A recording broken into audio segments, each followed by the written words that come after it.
हेमंत विश्व Sharma, BJP RSS वालों, तुम मारना चाहते ना हमारे को, तुम हमारी कमर तोड़ना चाहते ना। हेमंत विश्व शर्मा 9 तारीख से पहले बता दो, गुवाहाटी के चौराहे पर तुम बोलो कि इस चौराहे पे इसी को मारूंगा, मैं आने तैयार हूँ।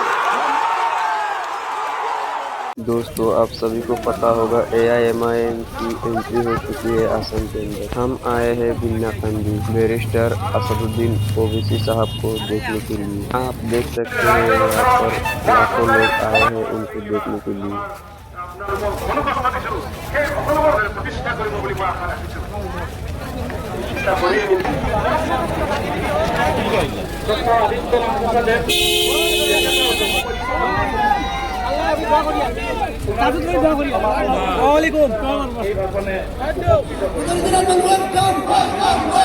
आप देख सकते हैं यहाँ पर लाखों लोग आए हैं उनको देखने के लिए। मैं अनुरोध जनाम डॉक्टर फसफुर इस्लाम साहब देखत हल संचालक आजमल फाउंडेशन मैं अनुरोध जनाम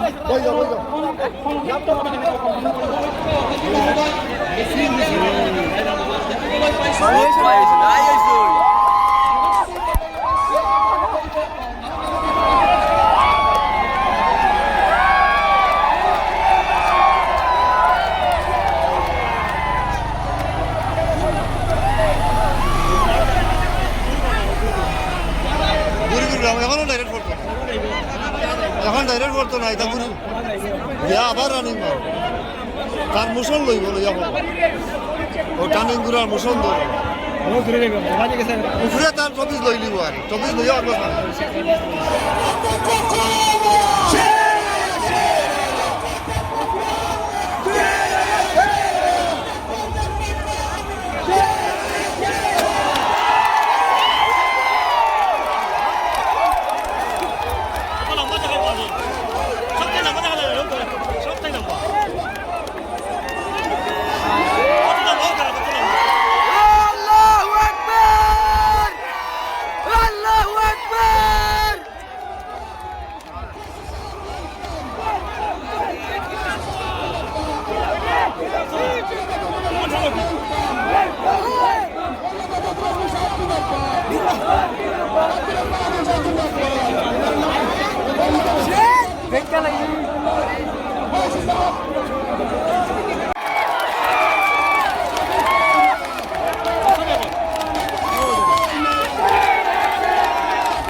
ये थर्ड टाइम का 1 लाख का मजमा बनाने ये कहा है तरुण गोगोई साहब। हमारा डिमांड है 12 डिमांड आपने 15 साल से नहीं 50 साल से पूरा सुनने के मूड में नहीं है।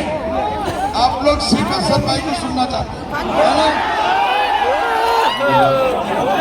मेरी इज्जतदार माँ और बहनों, मयूर नौजवान साथियों, मेरे बड़े भाई, मेरे मोहसिन हज़रत मौलाना बदरुल रहमान सलाम का शुक्रगुजार हूँ कि हज़ारों की तादाद में आज आप यहाँ पर जमा हुए हैं और मुझे यकीन है कि आप तमाम लोगों का यहाँ पर हज़ारों की तादाद में जमा होना इस बात का पैगाम देती है कि इंशाअल्लाह ताला 9 तारीख के दिन इस विधानसभा से बीनाकंडी से आप न सिर्फ इस विधानसभा से के उम्मीदवारों के वोट मांगने के लिए आया हूं।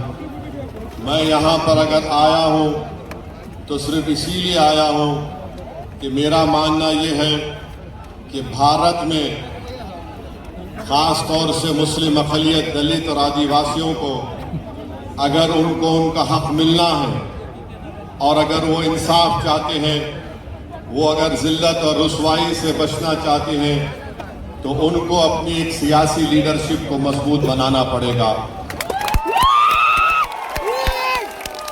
मैं इसलिए भी आया हूं कि पिछले कई साल से मैं इस बात को देख रहा हूं, महसूस भी कर रहा हूं, खून का घूंट भी पीता हूं। आंख से बाज़ वक्त आंसू भी निकल जाते जब आसाम में मियाँ लोगों पर जुल्म की दास्तानें देखता हूँ, पढ़ता हूँ। मैंने हमारे बड़े भाई मौलाना बदरुद्दीन अजमल साहब का बयान सुना कि उन्होंने कहा कि असद भाई आप आओ, आकर यहाँ पर हमारी मदद करो आप। तो मेरे भाई, ईमान का तकाज़ा ये होता है कि अगर किसी के जिस्म के किसी हिस्से में दर्द होता है, हमारा ईमान उसी वक्त मुकम्मल होता है जब हम आपके दर्द को, आसाम के मियाँ लोगों के दर्द को हम हैदराबाद में बैठ कर अगर महसूस करेंगे। चौथी बात यह है कि बड़ी मुसीबतों से, मुश्किलात से, ईसार और कुर्बानियों से आपने यहाँ पर अपनी एक सियासी लीडरशिप को पैदा किया है। अभी मौलाना बदरुद्दीन अजमल साहब अपने मुख्तसर से खिताब में फरमा रहे थे कि हज़रत मौलाना असद मदनी साहब रहमतुल्लाह अलैह की ऐन ख्वाहिश के मुताबिक उनके हुक्म पर इस पार्टी को तश्कील दी गई थी। तो मुझे रोकने की बहुत सी कोशिशें की गई। बहुत से लोग कांग्रेस के भी थे जो मुझसे कह रहे थे कि ओवैसी साहब मत जाओ, आपको जाने की जरूरत नहीं है, फुला ऐसा है। बहरहाल अपने किस्से कहानियां सुना रहे थे। बास कह रहे थे कि आप इलेक्शन के बाद जाओ।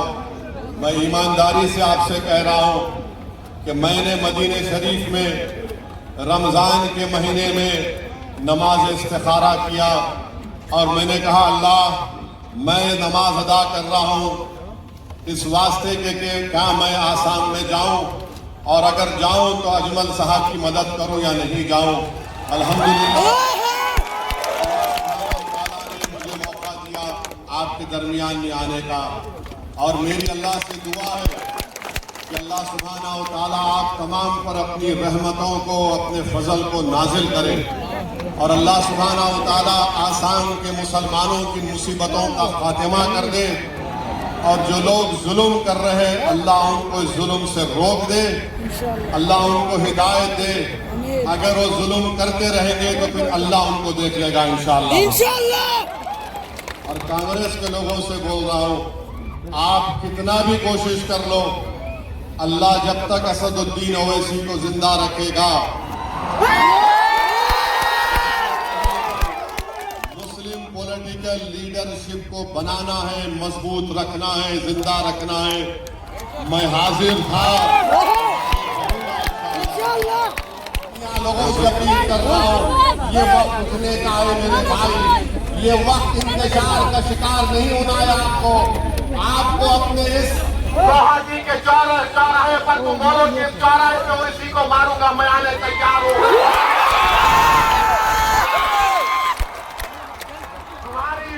तुम्हारी ये धमकी हमको डरा नहीं पाएगी। अरे मरना तो सब पाएंगे, कभी मर जाऊंगा तो तुम भी जाओगे, मगर ये डराने की सियासत अब सामने आने वाली नहीं है। ये मजमा बता रहा है मंतविस मुसलमा कि हम डरने वाले नहीं हैं। ये मजमा पुकार कर कह रहा है कि जो बेघर हुए इंशाअल्लाह बदरुद्दीन अजमल के उम्मीदवार कामयाब होकर उनके सर पर इंशाअल्लाह अल्लाह ताला उनको भर देंगे इंशाअल्लाह। ये मजमा पुकार कर कांग्रेस से कह रहा है, ये मजमा पुकार कर कांग्रेस से कह रहा है कि अब 51 बरस के बाद तुम्हारी मक्कारी का शिकार नहीं होने वाले। अब हम अपने मुकद्दर के फैसले करेंगे, अब हम अपने मुस्तकबिल के रास्ते बनाएंगे, चाहे रास्ते में पहाड़ आ जाए, जालिम आ जाए, तूफान आ जाए, जिसके हौसले पाक होते हैं अल्लाह उनको चरागों, तूफानों में चराग उनका जला देता है, और ये चराग जलेगा इंशाअल्लाह। तो मेरे अजीज दोस्तों और बुजुर्गों, मेरी आपसे एक ही गुजारिश है कि एक एक वोट को इस्तेमाल करो, डरने और घबराने की जरूरत नहीं है। ये कांग्रेस जो आसाम की कांग्रेस है और ये बीजेपी जितने लोग गए ये सब कांग्रेस से गए।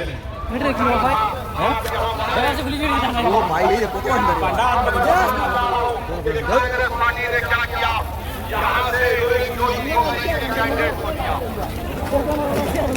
और आप जानते हैं ना, जिसने 20 लाख ऑब्जेक्शन के फाइल दाखिल किए थे मियां लोगों के बारे में एनआरसी जब हो रहा था, और कांग्रेस ने ऐसे आदमी को मेरे भाई बदौली अजमल के सामने खड़ा किया तो आपकी सिटीजनशिप को छीनना चाहता था। अब आपका काम यह है कि जिसका घर जालिम ने लूटा, जिसको गोलियां मार दी, जिसका नाम निकालने के लिए